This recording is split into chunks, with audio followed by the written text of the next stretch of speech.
A Rádio USP apresenta USP Analisa. Meia hora analisando assuntos atuais que envolvem a vida do cidadão e da universidade, sempre com um convidado especial. USP Analisa.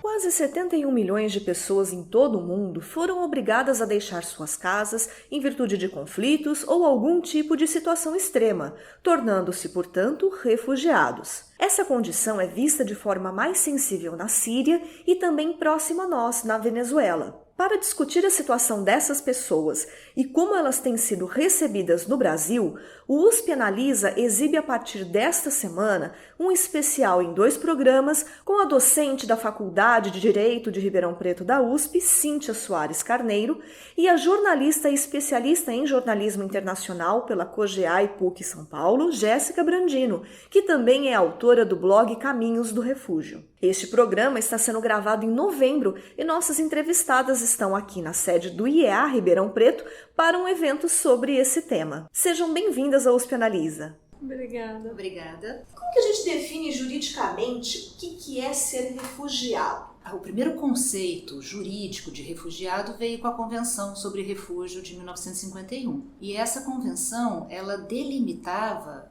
caracterizava o refugiado como sendo o europeu por eventos ocorridos antes de 1951. Então estava demarcado geograficamente, temporalmente. Embora a convenção dizia que se algum estado quisesse ampliar o conceito para outras regiões do mundo, poderia, mas existia esse marco e era principalmente aquela pessoa com a palavrinha-chave que estava sofrendo uma perseguição e nunca de uma forma individualizada, só que essa perseguição representava uma ameaça coletiva, que é para diferenciar justamente do conceito de asilo, né, que tem essa definição que pode ser individualizada. Então era basicamente isso. Seu conceito originário era aquela pessoa que está sob ameaça de perseguição em razão de vários motivos, né? Religiosos, nacionais, enfim. Pelo contexto tinha muito a ver com a questão da Segunda Guerra Mundial, essa definição? Exatamente, não só na Segunda Guerra Mundial, mas os eventos que aconteceram na Europa a partir de 1905. Várias guerras, né? Inclusive a questão dos armênios, né? Porque houve uma convenção feita anteriormente no âmbito da Liga das Nações, mas era voltada especialmente em relação aos armênios, aos russos, né? Sim. Era para determinados povos. Depois ampliou para os europeus. E só depois, com o protocolo de 67, que foi feito num contexto já das lutas de independência e de emancipação na África, é que começa a ampliar o conceito de refúgio para outros povos, outras regiões. O Brasil, por exemplo, demorou muito tempo, foi só em 89 que ele amplia para refugiados que não são europeus. Em 92, isso entra na prática, reconhecendo os angolanos como refugiados no Brasil. Houve uma resistência muito grande em aceitar o conceito de refúgio de uma forma ampliada. E depois a gente vai sofrer, né, assim, várias mudanças, várias evoluções em razão de umas situações específicas, não só na África, mas também na América Latina, com as diversas declarações, que é diferente das convenções e do protocolo, mas são declarações em razão de um contexto específico da América Latina. A gente tem a Declaração de Cartagena, e depois, subsequentemente, a de San José, a do México, de Brasília, ampliando o conceito de refúgio para pessoas que, inclusive, sofressem, grupos de pessoas que sofressem violações graves, violações de direitos humanos. Mas por muito tempo, inclusive no Brasil, né, Jéssica, o conceito era muito associado a conflito, discriminação e perseguição. Se você não caracterizava essa perseguição, esse risco mesmo, em função de um grupo todo sob ameaça, dificilmente se adquiria o status de refúgio no Brasil. Tive a oportunidade de conversar com alguns congoleses, né, que chegaram ao Brasil no início dos anos 90, meio às guerras, os conflitos que estavam ocorrendo no país. E eles contaram assim para mim que o processo de regularização naquela época é muito diferente do que a gente tem hoje, né? Era um pouco deixar o pedido e aguardar e não saber exatamente como recorrer. Não era uma coisa como a gente tem hoje, que é mais institucionalizado o processo. Então, a pessoa sabe que ela tem que fazer o requerimento na Polícia Federal, ela vai ter que fazer uma entrevista no CONARE, ela vai ser ouvida até que o processo dela seja concluído. Naquela época não havia o CONARE, né? Porque a Lei Brasileira de Refúgio é de 97.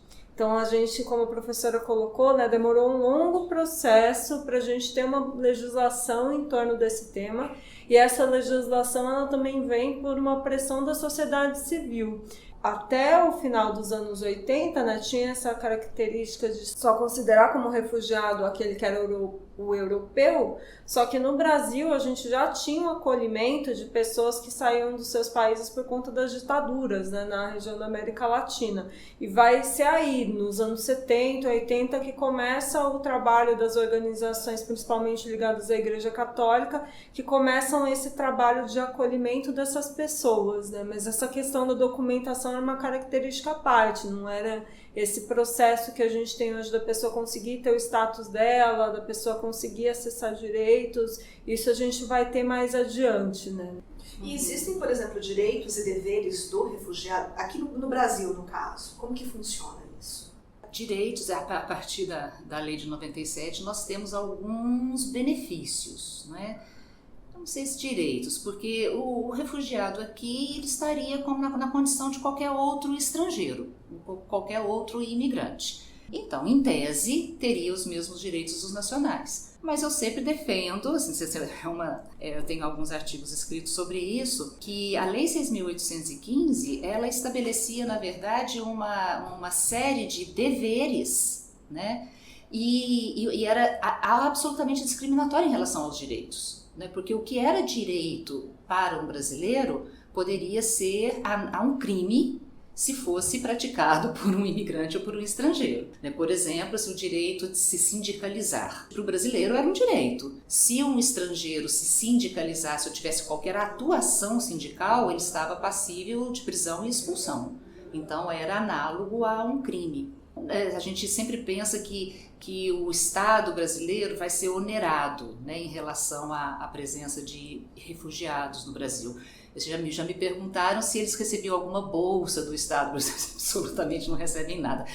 Quando tem alguma ajuda do Acnur. Né? Então o Acnur, através de associações de acolhida, sim, aí dá alguma ajuda. Me parece que os sírios recebiam R$300, né?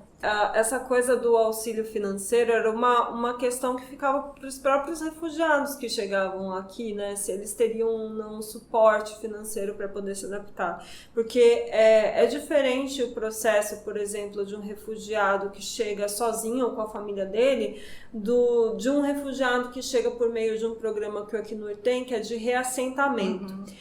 Quem chega por esse programa que é de reassentamento, que na verdade é uma pessoa que já estava refugiada em um outro país e essa acolhida não deu certo e daí ele precisou ser levado para um terceiro país, ele tem um aporte da ONU para se adaptar ao longo de um ano. Então ele tem auxílio para pagar o aluguel, né? Paga o aluguel dele, ele tem auxílio nas despesas dele durante esse período. Depois disso ele tem que se virar com os próprios recursos.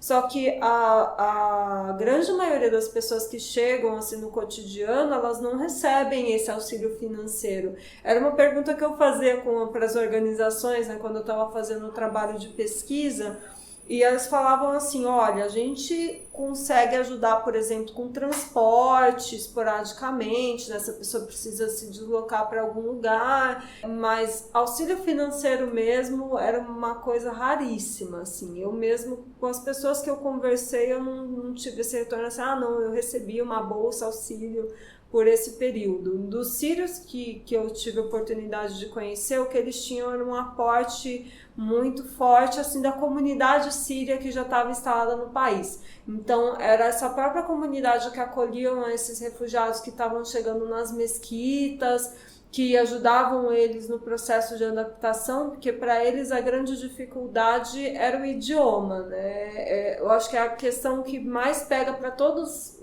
as pessoas que chegam aqui de países que não falam português, mas para os sírios a gente sabe só pela nossa dificuldade em entender o árabe, né? A gente entende, a dificuldade é a mesma para a pessoa entender o português. E eles contavam com essa rede de solidariedade assim, das pessoas para poder se adaptar.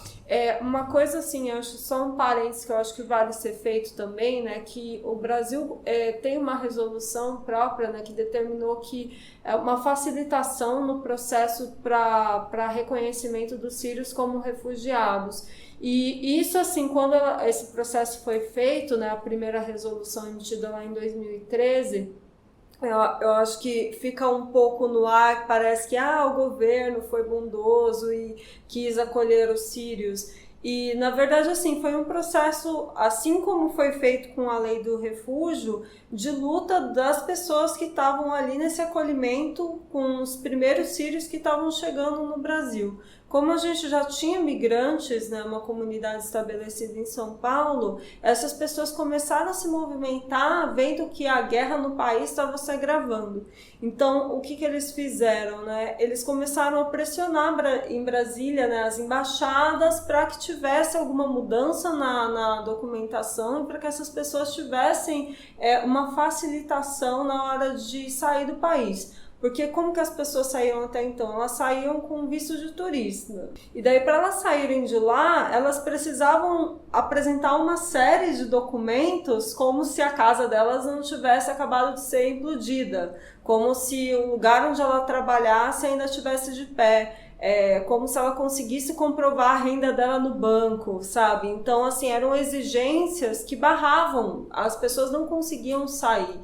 Então, o fato do Brasil ter simplificado um pouco esse processo, essas exigências, fez com que vários sírios viessem para o Brasil, porque foi a porta que abriu naquele momento, né? Eu acho que tem muita gente que pensa assim, nossa, por que uma pessoa da Síria vem para o Brasil? Aí a gente tem que olhar para o contexto de fora, né? Ver que a gente está num momento de recrudescimento, de fronteiras se fechando, de países levantando muros e cercas para impedir a entrada dos refugiados, e nesse cenário a gente teve um país que falou assim, não, vocês podem vir a partir desse contexto, e quem teve condição financeira, eu acho que é um parênteses forte para fazer também aí, porque diferentemente de outros países, de outros refugiados, de outras nacionalidades que chegam aqui, um sírio precisa vir de avião, não tem outra forma dele chegar. O custo para você vir com a sua família inteira é alto, então quem tinha condições de fazer esse trajeto chegou.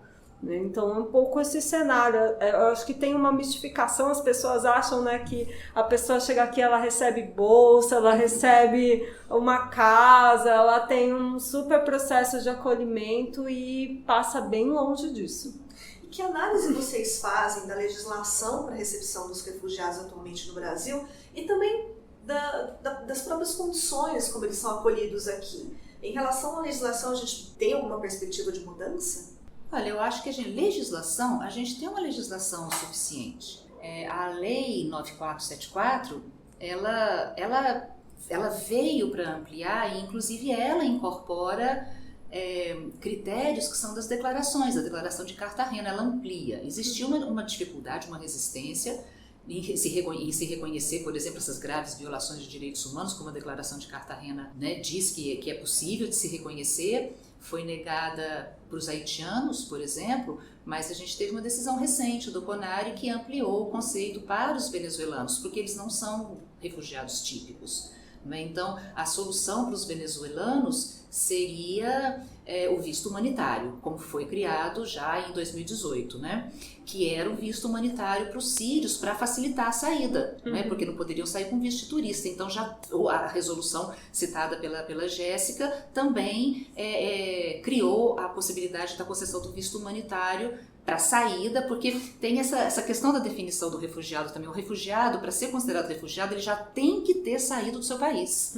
não é? Então, eles já teriam que estar em um campo de refugiado ou um terceiro estado para que ele solicitasse refúgio. No caso dos sírios que estavam saindo da Síria, teriam que pedir um outro tipo, né, de visto. E aí foi criado o visto humanitário. Mas agora nós temos, inclusive, esse precedente importante, que assim, esperamos que seja também aplicado para outros povos, que não são apenas para os venezuelanos, em relação à violação dos direitos humanos. Agora, tem alguns problemas na lei de refúgio também. Por exemplo, a gente tem o princípio da não devolução, né, o non-refoulement. E a lei de refúgio, apesar de ser de 97, ela ainda tem alguns quesitos, assim, alguns resquícios dessa securatização, ou seja, você ver o estrangeiro entre aspas, o imigrante como um perigo à segurança nacional. Então, a lei diz assim, em razão de ameaça à segurança nacional, pode ser cancelado, assim, por interesse nacional, o refúgio e a pessoa devolvida. Então, isso não é possível juridicamente, até pela Convenção de 51, mas está lá na nossa lei essa questão da segurança nacional, a possibilidade de cancelamento do refúgio e a entrega. E nós tivemos esse abuso recentemente, né, onde refugiados paraguaios tiveram a sua condição de refúgio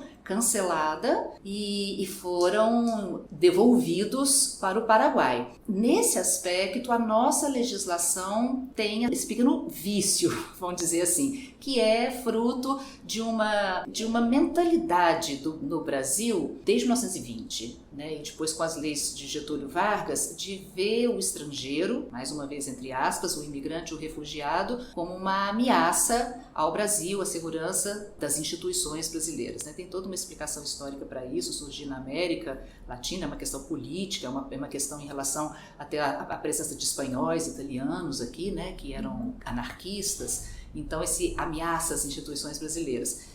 E a falácia da proteção ao trabalhador, né? Porque eles vêm para cá e, como eles não recebem nada, eles não recebem bolsa nenhuma, eles precisam trabalhar, eles precisam se inserir no mercado de trabalho, né? As pessoas acham que eles roubam, né, o emprego do brasileiro. E estariam aqui disputando e roubando o emprego dos brasileiros, né? A professora colocou muito bem as questões em relação ao texto da lei. Uma coisa que sempre me chama a atenção é a aplicação. Pela lei é linda, sabe?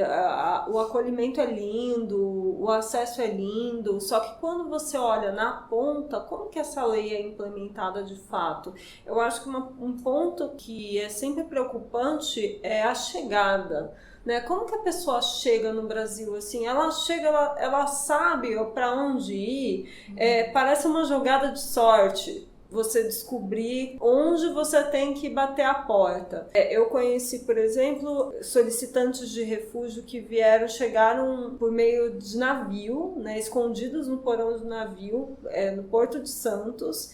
E quando chegaram ali, por sorte, alguém conversando viu que era um estrangeiro e levou para o centro de São Paulo, para a sede da Caritas, para fazer o atendimento. Não tinha, assim, uma orientação, olha, imigrantes fazem assim. Mesmo processo hoje, né, de solicitação de refúgio, que avançou bastante, hoje ele é feito por meio do preenchimento de um formulário extenso de 26 páginas que a pessoa precisa preencher para poder fazer o requerimento de refúgio, e esse formulário tem que ser preenchido em português, e ele está em português. Então, assim, se você vem da Síria, por exemplo, ou você vem de qualquer outro país que não fala português, assim, por exemplo, você vem do Congo, que as pessoas falam francês, você não vai saber preencher aquilo sem um aporte, uma ajuda de outra pessoa. E parece trivial para muita gente, mas não é para uma pessoa que chega sem R$1 no bolso, o fato de como que você vai imprimir esse documento. Então, assim, você precisa do apoio da sociedade civil para poder fazer esse processo inicial e fazer a requisição do seu documento, que é o básico, né? Uma coisa que torna, assim, esse processo de pedir refúgio no Brasil muito atraente pelos imigrantes de uma forma geral que chegam aqui é a possibilidade de você poder emitir o CPF, emitir a carteira de trabalho e estar regularizado a partir do recebimento desse protocolo, né, de pedido de refúgio. E isso, assim, diferenciando com o que acontece com outros imigrantes, né, que o processo é mais demorado, acaba fazendo com que muitas pessoas que não se encaixam nas condições do que é o refúgio acabem usando esse meio para poder se regularizar no país. A pessoa está errada? É o meio que ela tem, né? Então ela está tentando viver, ela está tentando trabalhar, ela está tentando manter a família dela no país, então ela vai buscar a documentação da forma que é possível. Então a gente tem vários gargalos ainda para resolver, né? Quando foi feita a nova lei de imigração, a gente estava conversando, né, antes aqui, que era a grande expectativa, né, que você ia ter várias portas de regularização, que as pessoas não teriam mais que recorrer ao refúgio para poder se regularizar, mas pelo que a professora estava falando, né, tipo, isso não aconteceu. A gente teve fechamento de portas ao invés de abertura. E puxando a questão da segurança nacional que a professora comentou na pergunta anterior, em janeiro o presidente Jair Bolsonaro revogou a adesão do Brasil ao Pacto Global para uma Migração Segura, Ordenada e Regular. Professora, eu queria que a senhora explicasse o que é esse pacto, né? E também depois queria que vocês fizessem uma análise dessa saída do Brasil, né, desse pacto. Olha, a presença do Brasil na elaboração desse pacto foi muito grande, porque são negociações que vinham acontecendo desde 2014, 2016, a gente teve a Declaração de Nova York, com a participação do Brasil sobre a questão migratória e a questão dos refugiados também, né? Na verdade, assim, até os pesquisadores fizeram uma série de críticas em relação a isso, de separar em dois instrumentos diferentes, porque, na verdade, assim, a questão ela é complexa, é muito difícil de você determinar em um fluxo migratório quem que é um imigrante normal, né, regular, e quem que é o refugiado. Porque os fluxos eles podem envolver vários tipos de pessoas e de propósitos e de razões, né? O fluxo venezuelano ele é tipicamente um fluxo misto, né? Então, a gente tem que considerar que, na verdade, os fluxos migratórios hoje eles são mistos. Então, no meio disso tudo, você encontra pessoas que poderiam requerer e que poderiam ser beneficiados com o refúgio. E outras pessoas que são tipicamente imigrantes econômicos em situação extremamente precária, que você pode até avaliar que no seu país existe violações de direitos humanos até por conta da pobreza, mas que isso não é aceito pelos países, principalmente pelos países que são os principais destinos desses fluxos migratórios e de refúgios. Porque, claro que ele pretende ir para um país onde ele possa ser melhor acolhido, onde ele possa ter emprego, né? Então, de fato, apesar de nós não termos assim, a maior quantidade de refugiados não está na Europa e nem nos Estados Unidos, mas nos países de fronteira, do Sudão, do Afeganistão, né, do Paquistão, né, assim, próprio Líbano, a própria Turquia, né? Porque o refugiado ele sai correndo, né? Ele não tem tempo muitas vezes de planejar, então ele vai para a fronteira, como acontece com os venezuelanos com o Brasil, vem para a fronteira, né? Então esse é um problema, assim, o pacto, na verdade, para uma migração segura, ele foi resultado dessas negociações que foram criticadas porque já estava procurando diferenciar o que é o migrante, o que é o refugiado, quando isso hoje fica cada vez mais difícil. E aí, tanto nós só temos o pacto para migrações. Esse pacto para migrações, a princípio, nós não precisaríamos mesmo ratificar, vamos dizer assim, por conta de beneficiar o Brasil, porque a lei de imigração ela vem muito no sentido do próprio pacto. Então, a gente já teria a lei de imigração.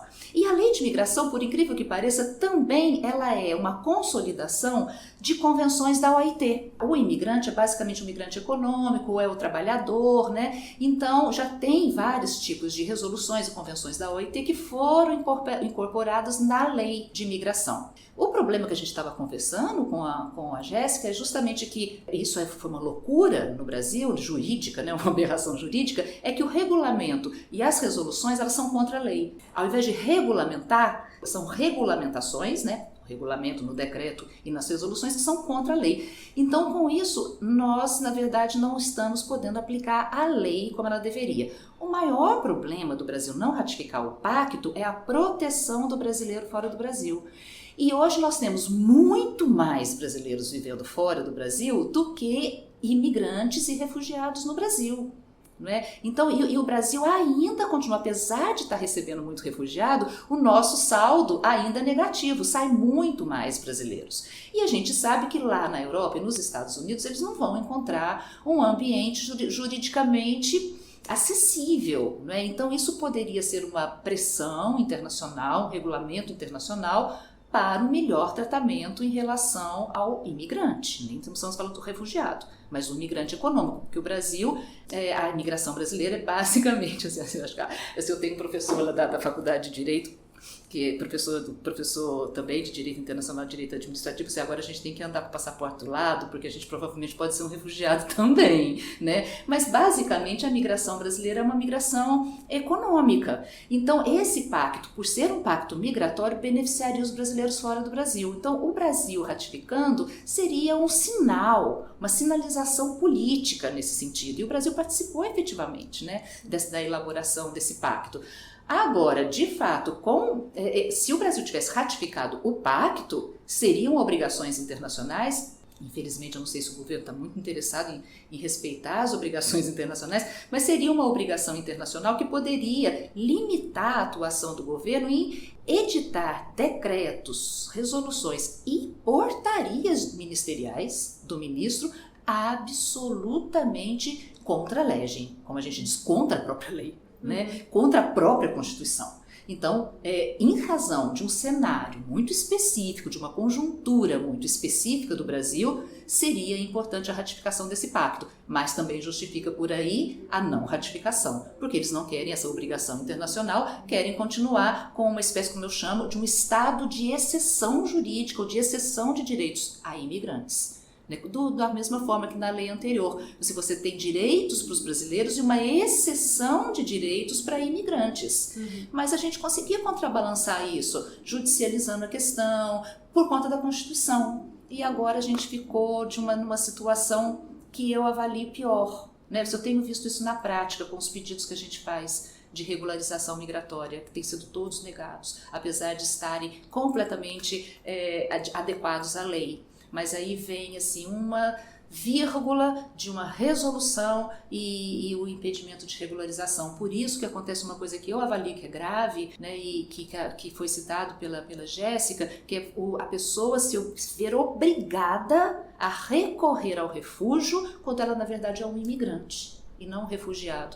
Uma outra questão que é importante a gente chamar a atenção aqui também é que a palavra refugiado ela pode vir com uma conotação que é mal interpretada. A Jéssica deve ter escutado isso, depois até queria ouvi-la sobre isso, porque existe um estigma do refugiado como se ele estivesse fugindo porque cometeu um crime, não por ser vítima de crimes. Então, uma das coisas positivas que hoje no Brasil tem é não haver a identificação na carteira de que ele é um refugiado, porque quando ele vinha a condição refúgio ou refugiado, a pessoa que recebia aquilo já olhava com desconfiança, achando que ele estava fugindo, mas porque ele tinha praticado algum ato condenável, e não porque estava tentando salvar a sua própria vida em razão de uma situação de extremo conflito, né? Falando do pacto, a gente não pensa muito, né, na gente como imigrante, né? A gente está aqui e a gente nunca imagina que a gente vai precisar sair do país, né? Então é um ponto mesmo que a gente precisa se atentar.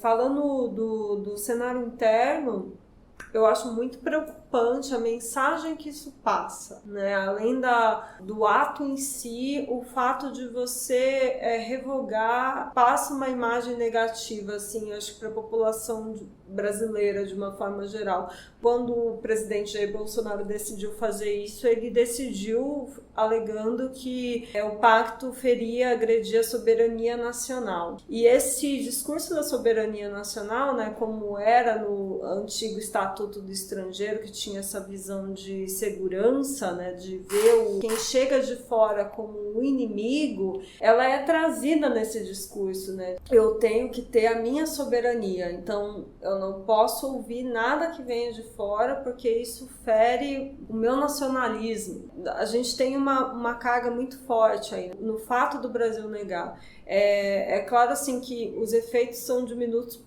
justamente porque a gente tinha recentemente aprovado uma nova lei de imigração depois de muitos e muitos anos de batalha para isso.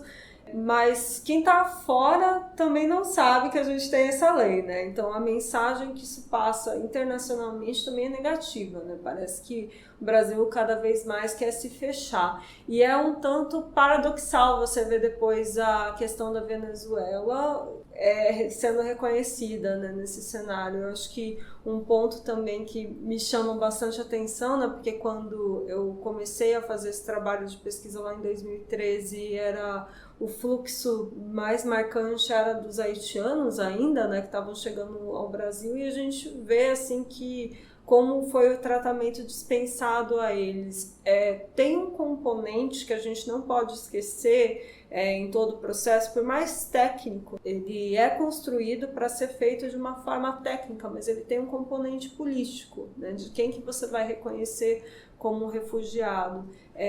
Todas as pessoas que estão envolvidas nesse processo, né, elas são treinadas, elas estudam as legislações internacionais, elas têm que ter um domínio, né, do que reconhecer como um refugiado, mas há sim, às vezes, alguma discricionalidade que pesa para que um pedido de refúgio fique lá parado por anos. Eu, por exemplo, conheci uma cubana que ficou, acho que 4 anos para ter o pedido dela reconhecido no Brasil, e porque ela alegava ter sofrido uma perseguição no país. Então era uma situação individual, né? A professora estava destacando justamente esse ponto, né, do aspecto do refugiado em grupo, mas a gente, quando os processos são analisados, eles são analisados aqui individualmente, né? O CONARE vai pegar caso a caso de cada pessoa e vai ver se ele se adequa naquilo que a lei diz sobre refugiado. Então, assim, você não deixar o cenário político contaminar essa análise, sabe? Não influenciar, você ter essa visão imparcial, né, da situação dessa pessoa é complexo. Você precisa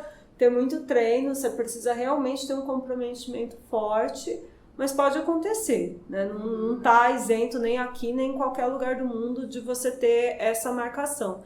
Eu falo por conta do Haiti, né?